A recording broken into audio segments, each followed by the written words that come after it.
तो hello student, welcome back to my channel Samrat academy. तो दोस्तों, मेरा नाम है आकाश और मेरे प्यारे विद्यार्थियों, आज की वीडियो बहुत ही ज़्यादा इंपॉर्टेंट होने वाली है आप लोग के लिए। इस वीडियो में हम बात करने वाले हैं क्लास 10th के very most important question science के, जो कि 2022 बोर्ड एग्जाम में पूछे जाएंगे। बहुत ही ज़्यादा इंटरेस्टिंग हम लोग क्वेश्चन लेकर आए हैं जो कि 2022 बोर्ड एग्जाम में पूछेगा। वीडियो को शुरू से लेकर लास्ट तक देखिएगा। चैनल पर नए हैं तो चैनल को सब्सक्राइब कर लीजिएगा और बहुत ही अच्छा अंक आप लोगों को मिलेगा 2022 बोर्ड एग्जाम में, अगर आप रेगुलर रहते हैं तो मेरे प्यारे विद्यार्थी, आइए वीडियो स्टार्ट करते हैं और देखते हैं क्वेश्चन नंबर पहले बहुविकल्पीय प्रश्न का उत्तर आप लोगों को देना है। इसके बाद लघु उत्तरीय, अति लघु उत्तरीय के क्वेश्चन के बारे में डिस्कस करेंगे। तो जितने भी क्वेश्चन डिस्कस करूंगा सबका आंसर आप लोगों को कमेंट बॉक्स में बताना है। तो आइए क्वेश्चन नंबर पहले की तरफ बढ़ चलते हैं। देखिए, very most important question number पहला कह रहा है कि ग्लाइकोलाइसिस कहाँ होता है। ग्लाइकोलाइसिस कहाँ होता है? कोशिका द्रव में, हरित लवक में, राइबोसोम्स में, माइटोकॉन्ड्रिया में। बताइए, वेरी मोस्ट इंपोर्टेंट क्वेश्चन है कि ग्लाइकोलाइसिस कहाँ होता है। बहुत ही प्यारा प्रश्न, वेरी मोस्ट इंपोर्टेंट प्रश्न। तो इसका आंसर आपको बताना है कि ग्लाइकोलाइसिस कहाँ होता है। बताइए कहाँ होता है? कोशिका द्रव में, हरित लवक में, राइबोसोम में कि माइटोकॉन्ड्रिया में। तो मेरे प्यारे विद्यार्थी, इसका हो जाएगा option number A is right answer. Glycolysis कहाँ पाया? तो कोशिका द्रव में होता है। कहाँ होता है? कोशिका द्रव में होता है। आई होप आपको क्लियर होगा। क्वेश्चन नंबर फर्स्ट का आंसर क्या हो जाएगा? Option A. चलिए क्वेश्चन नंबर दूसरे की तरफ बढ़ चलते हैं। और क्वेश्चन नंबर दूसरा यहाँ पे जैसा कि देख पा रहे हैं, कह रहा है कि शुद्ध रुधिर को शरीर के विभिन्न भागों में ले जाती है। कह रहा है कि शुद्ध रुधिर को शरीर के विभिन्न भागों में ले जाती है। शिराएं, महाशिरा, दायानिले, महाधमनी।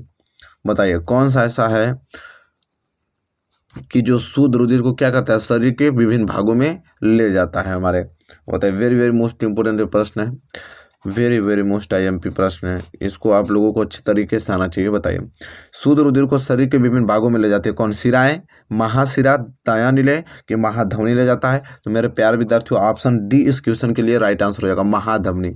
महाधमनी क्या करता है कि शुद्ध रुधिर को क्या करता है? शरीर के विभिन्न भागों में ले जाता है। आई होप आपको क्लियर होगा। क्वेश्चन नंबर दूसरे का आंसर क्या हो जाएगा? Option number D. चलिए इसी के साथ देख लेते हैं क्वेश्चन नंबर तीसरा। और क्वेश्चन नंबर तीसरा यह है कि जीन शब्द का प्रयोग सर्वप्रथम किया। जो जीन शब्द का प्रयोग सर्वप्रथम किया किसने? मेंडल ने, जॉनसन ने, बीजमान ने, एवरी ने।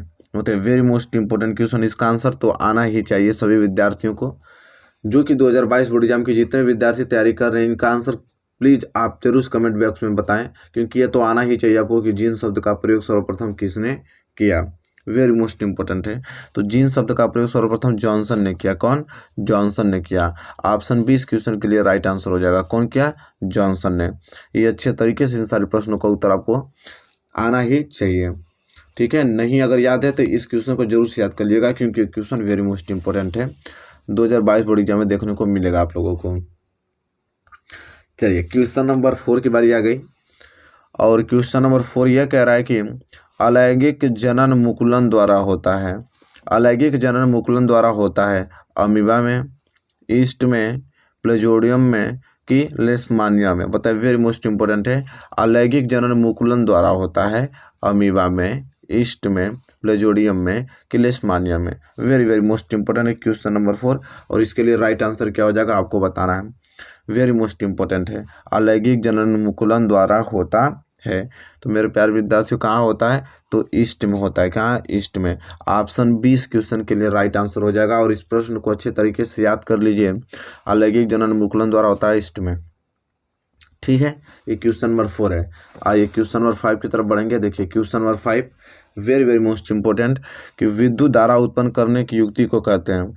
विद्युत धारा उत्पन्न करने की युक्ति को जनित्र कहते हैं, गैल्वेनोमीटर कहते हैं कि एमीटर कहते हैं कि मीटर कहते हैं। मतलब 4 ऑप्शन दिया हुआ है। इन चारों ऑप्शन में से कोई ना कोई एक ऑप्शन सही है, जो कि वेरी मोस्ट इंपोर्टेंट क्वेश्चन है। बताना आपको है कि विद्युत धारा उत्पन्न करने की युक्ति को कहते हैं जनित्र, गैल्वेनोमीटर, एमीटर कि मीटर कहते हैं। मतलब वेरी मोस्ट इंपोर्टेंट है, बहुत ही प्यारा प्रश्न है। तो क्या हो जाएगा? ऑप्शन है, क्योंकि विद्युत धारा उत्पन्न करने की युक्ति जो होता है वो जनित्र होता है। जनित्र के द्वारा विद्युत धारा क्या करते हैं? उत्पन्न करते हैं। ठीक है। उत्पन्न करने की युक्ति पूछा है, उत्पन्न करने की युक्ति जनित्र है। ठीक है, क्वेश्चन नंबर 5 के लिए ऑप्शन ए राइट आंसर हो जाएगा। ठीक है, अच्छे तरीके से समझ लीजिए। आइए क्वेश्चन नंबर 6 की तरफ बढ़ेंगे और very very most important question number 6 है और इसका आंसर आप लोगों को बताना है कि चुंबकीय क्षेत्र की तीव्रता का मात्रक है। जो चुंबकीय क्षेत्र होता है उसकी तीव्रता का मात्रक क्या है? टेस्ला, ओम, एम्पियर की वोल्टमीटर। बताइए, बहुत ही ज़्यादा प्यारा प्रश्न है और इसका उत्तर आप लोग सभी लोग कमेंट के माध्यम से हमें बताइए कि चुंबकीय क्षेत्र की तीव्रता का मात्रक क्या होता है? टेस्ला, ओम, एम्पियर की वोल्टमीटर होता है। तो मेरे प्यारे विद्यार्थी, इसके लिए जो राइट आंसर हो जाएगा ऑप्शन ए टेस्ला हो जाएगा। ठीक है, क्योंकि चुंबकीय क्षेत्र की तीव्रता का मात्रक क्या है? टेस्ला है। आई होप आपको क्लियर हो गया होगा क्वेश्चन नंबर 6 अच्छे तरीके से, कोई भी डाउट नहीं होगा। क्वेश्चन नंबर 6 अच्छे तरीके से आना ही आपको चाहिए। आइए क्वेश्चन नंबर 7 की तरफ बढ़ेंगे। Most important question number 7, very very most IMP प्रश्न सभी हैं और सबको याद करके जाना आपको। कह रहा है कि ओम के नियम के अनुसार धारा व विभवांतर में ग्राफ बनेगा। देखिए, ओम के नियम के अनुसार धारा व विभवांतर में ग्राफ कैसा बनता है? एक सरल रेखा, एक वृत्त की टेढ़ी मेढ़ी रेखा की उपयुक्त में से कोई नहीं। वेरी मोस्ट इंपोर्टेंट है। चलिए बताइए, क्वेश्चन नंबर 7 के लिए राइट आंसर क्या हो जाएगा कि जो ओम ने नियम दिया था कि धारा जो होता है, आई जो होता है वो अनुक्रमानुपाती होता है वी के। जैसे जैसे धारा भी बढ़ेगी विभवांतर भी बढ़ता जाएगा। ठीक है, तो बताइए ओम के नियम के अनुसार धारा व विभवांतर में ग्राफ कैसा बनेगा? तो मेरे प्यारे विद्यार्थियों, ऑप्शन ए एक सरल रेखा में ग्राफ बनता है। ठीक है, कैसे रेखा में? एक सरल रेखा में ग्राफ बनता है। ओम के नियम के अनुसार धारा व विभवांतर के बीच जो ग्राफ बनता है एक सरल रेखा में बनता है। अच्छे तरीके से उसको याद कर लीजिएगा क्वेश्चन नंबर 7 को। आई होप आपको क्लियर हो गया होगा क्वेश्चन नंबर 7। आइए क्वेश्चन नंबर 8 की तरफ बढ़ चलते हैं और क्वेश्चन नंबर 8 यहाँ पे है कि निषेचन के बाद फल में बनता है। ये निषेचन है, ये च है। निषेचन के बाद फल में बदलता है। निषेचन के बाद जो फल में बदल जाता है, कौन सा भाग फल में बदल जाता है निषेचन के बाद? ठीक है, वायदल, पुंकेसर, अंडाशय, बीजांडसन। बताइए इन चारों ऑप्शन में से कौन सा ऑप्शन सही होगा? वेरी मोस्ट इंपॉर्टेंट है क्वेश्चन नंबर 8। बताना है कि निषेचन के बाद फल में कौन बदलता है? तो ऑप्शन सी अंडाशय। अंडाशय क्या होता है? निषेचन के बाद किस में बदल जाता है? तो वह फल में बदल जाता है। ठीक है, तो वेरी मोस्ट इंपॉर्टेंट क्वेश्चन है और इसे याद कर लीजिएगा मेरे प्यारे विद्यार्थियों किसी कीमत पर। ठीक है, क्वेश्चन नंबर 8 का option number C right answer हो जाएगा। आइए क्वेश्चन नंबर 9 की तरफ बढ़ चलते हैं। क्वेश्चन नंबर 9 यह है, कह रहा है क्वेश्चन नंबर 9 की निम्न में से कौन सा एक मानव में मादा जनन तंत्र का भाग नहीं है? 4 ऑप्शन दिया हुआ है और कह रहा है कि कौन सा एक मानव में मादा जनन तंत्र का भाग नहीं है। ये 4 ऑप्शन बताना है कि कौन मादा जनन तंत्र का भाग नहीं है। अंडाशय, गर्भाशय, शुक्रवाही वाहिका की डिंब वाहिनी बताना है। वेरी मोस्ट इंपॉर्टेंट है, आपको बताना है कि कौन मानव में मादा जनन तंत्र का भाग नहीं है। Very very most important question number 9। इसका आंसर आप लोग जल्दी से कमेंट के माध्यम से हमें आप बताइए। तो वह है शुक्रवाहिका। क्या? शुक्रवाहिका जो है मादा जनन तंत्र का भाग नहीं है। अंडाशय होता है, गर्भाशय होता है, डिंब वाहिनी होता है, आप लोग जानते भी हैं। इसलिए ऑप्शन सी इस क्वेश्चन के लिए राइट आंसर हो जाएगा। चलिए क्वेश्चन नंबर 10वें की तरफ बढ़ चलते हैं। क्वेश्चन नंबर 10वां वेरी मोस्ट इंपॉर्टेंट है। बताना है यहाँ पे कि निम्नलिखित में से क्षारीय धातु है। ये 4 ऑप्शन दिख रहे हैं, क्षारीय धातु आप लोगों को बताना है। NaBeL और जिंक। ठीक है, सोडियम, एल्युमिनियम हुआ, जिंक हुआ, बेरियम हुआ। ठीक है, बताना है आप लोगों को कि बेंजीन है कि कौन सा इसमें से क्या है? क्षारीय धातु है। बताना इन चारों में से कौन सा क्षारीय धातु है, इसका आंसर आप लोगों को आना चाहिए। वेरी मोस्ट इंपोर्टेंट, तो ऑप्शन 20 क्वेश्चन के लिए राइट आंसर हो जाएगा। ठीक है, ये क्या होता है? क्षारीय होता है, बाकी सब क्या है इसमें? अम्लीय धातु हैं। तो ऑप्शन 20 क्वेश्चन के लिए राइट आंसर आ जाएगा। बहुत ही सिंपल है, इसको आप लोग बता देंगे और नहीं बता पाए हैं तो 100% इसको याद कर लीजिएगा। क्वेश्चन बहुत इंपॉर्टेंट है, देखने में छोटा आपको लग रहा है, बहुत बार एग्जाम में पूछा गया था यह प्रश्न। ठीक है, तो इसे याद कर लीजिएगा। तो चलिए 10 महत्वपूर्ण हमने यहाँ पे आप लोगों को बहुविकल्पीय प्रश्न बताया, बहुत अच्छे तरीके से इसको याद कर लीजिएगा।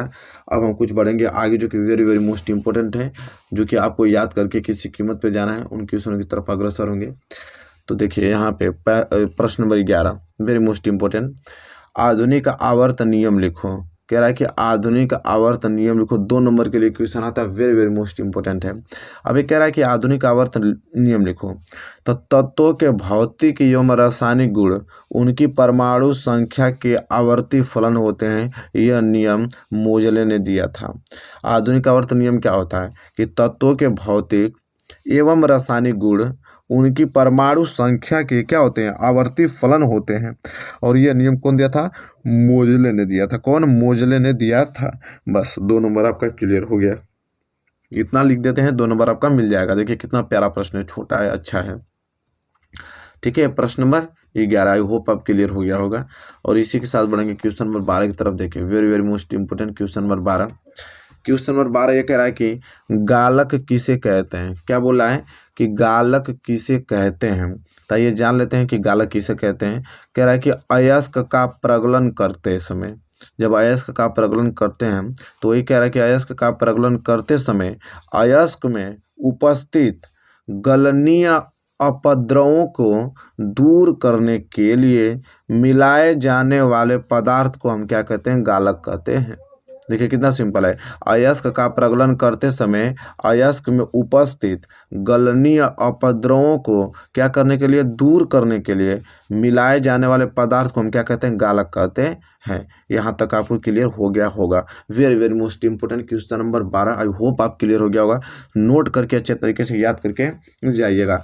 और क्वेश्चन नंबर 12 उससे बेहतरीन question, very very most important, सारे मोस्ट इंपोर्टेंट है। यह क्वेश्चन बहुत बार एग्जाम में पूछा गया, वेरी वेरी मोस्ट इंपोर्टेंट यह क्वेश्चन है कि धमनी एवं शिरा में 4 अंतर लिखिए। वेरी मोस्ट इंपोर्टेंट, 4 नंबर के लिए प्रश्न पूछा जाता है। कितने नंबर के लिए, 4 नंबर के लिए।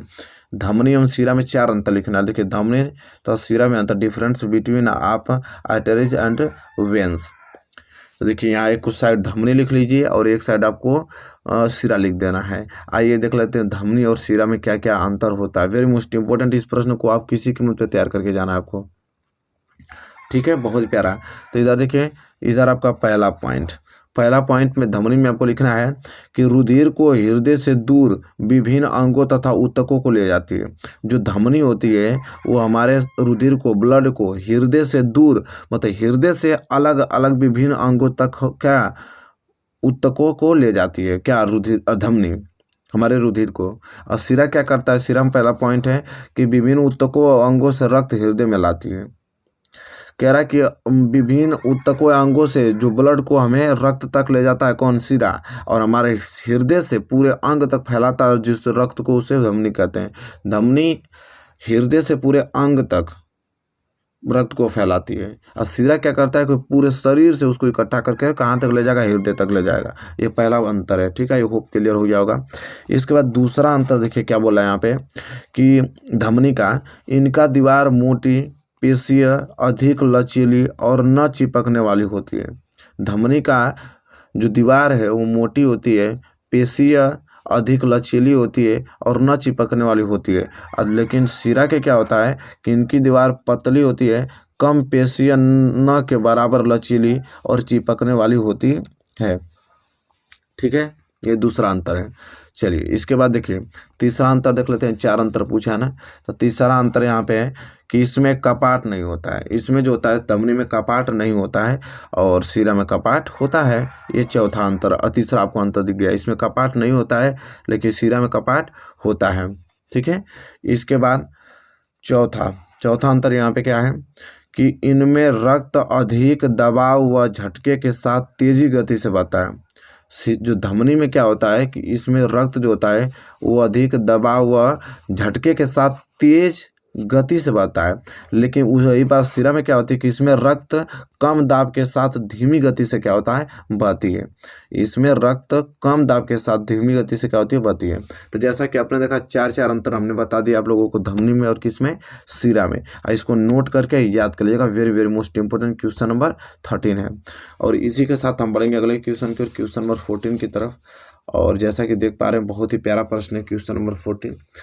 कह रहा है कि विद्युत ऊर्जा से आप क्या समझते हैं। वेरी मोस्ट इंपोर्टेंट, विद्युत ऊर्जा से आप क्या समझते हैं। हेडिंग डालिए, विद्युत ऊर्जा क्या है कि किसी चालन में विद्युत आवेश के प्रवाहित होने से जो ऊर्जा व्यय होती है उसे विद्युत ऊर्जा कहते हैं। कह रहा है कि किसी चालन में विद्युत आवेश के प्रवाहित होने से जो ऊर्जा खर्च होती है उसे हम क्या कहते हैं, विद्युत ऊर्जा कहते हैं। बहुत ही प्यारा प्रश्न है, नोट कर लीजिएगा और याद कर लीजिएगा अच्छे तरीके से। ठीक है, तो प्रश्न नंबर 14 क्लियर हो गया अच्छे तरीके से। चलिए आइए प्रश्न नंबर 15 की तरफ बढ़ चलते हैं और उसको देखते हैं।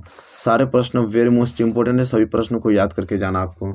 अब प्रश्न नंबर 15 क्या बोल रहा है कि समजात अंग को परिभाषित कीजिए, कि समजात अंग किसे कहते हैं। वेरी मोस्ट इंपॉर्टेंट, बहुत बार एग्जाम में पूछा गया प्रश्न है कि समजात अंग को परिभाषित कीजिए। उत्तर क्या लिखेंगे, वे अंग जो संरचना में समान परंतु देखने में अलग दिखाई देते हैं। वे अंग जो संरचना में क्या समान परंतु देखने में क्या होते हैं, अलग दिखाई देते हैं और भिन्न कार्य करते हैं, मतलब भिन्न अलग अलग कार्य करते हैं, ऐसे अंगों को हम समजात अंग कहते हैं। ऐसे अंगों को हम समजात अंग कहते हैं।